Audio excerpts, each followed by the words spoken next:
Hello, bachcho. Let's read the question. Question says the particle can be thrown at a constant speed at different angles. When it is thrown at 15 degree with horizontal, it falls at a distance of 10 meter from the point of projection. For this speed of particle match following two columns. अब जैसा कि हम जानते हैं range का formula होता है R is equal to u square sine 2 theta upon g. तो रेंज अभी हमारी दे रखी है 30 डिग्री के एंगल पर 10 metre which is equal to u square sine sorry 15 degree के एंगल पर, तो 2 into 15 is 30 degree divided by g की वैल्यू को हम ले लेते हैं 10।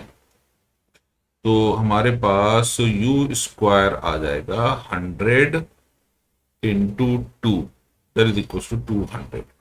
यू स्क्वायर की वैल्यू हो गई। यानी अगर हमें मैक्सिमम रेंज निकालनी है यानी आर मैक्सिमम, क्योंकि पहले पूछा है maximum range can be taken with this speed, ये होगी यू स्क्वायर अपॉन जी, क्योंकि एंगल होगा इस केस में 45 डिग्री, तो ये हो जाएगा 200 upon 10 which is equal to 20 metre.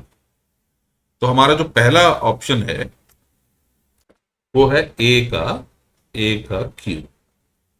दूसरा है maximum height which can be taken with this speed. तो मैक्सिमम हाइट होती है h is equal to u square sine square theta upon 2g। तो मैक्सिमम स्पीड हो जाएगी हमारी 90 डिग्री के एंगल पर, तो ये होगी यू स्क्वायर अपॉन 2g।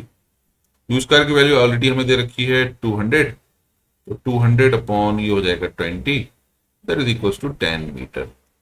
तो बी का हो जाएगा हमारे पास बी रेंज एट 75 डिग्री। तो रेंज हमारी होती है यू स्क्वायर साइन, अब यहां हम एक चीज और देख सकते हैं, जो रेंज 15 डिग्री पर होगी वही रेंज 75 डिग्री पर होगी, क्योंकि इन दोनों एंगल का जो सम है theta 1 plus theta 2 is equal to है 90 डिग्री। तो हमें मालूम है दो कॉम्प्लीमेंट्री एंगल्स के लिए रेंज होती है सेम, तो सी का आंसर हो जाएगा पी, क्योंकि 15 डिग्री पर हमारी रेंज है 10 मीटर। हाइट एट 30 डिग्री, तो 30 डिग्री पर हाइट कैलकुलेट करेंगे, ये हो जाएगी you square sine square 30 upon 2g यानी 200 अपॉन 20 इंटू 1/4। तो ये हो जाएगा 10/4 विच इज 5/2 और 2.5 मीटर। तो इसके लिए आंसर हो जाएगा डी के लिए S none of the above. तो हमारा आंसर होगा Q P P and S which is option 1। I hope you understood the solution. Thank you.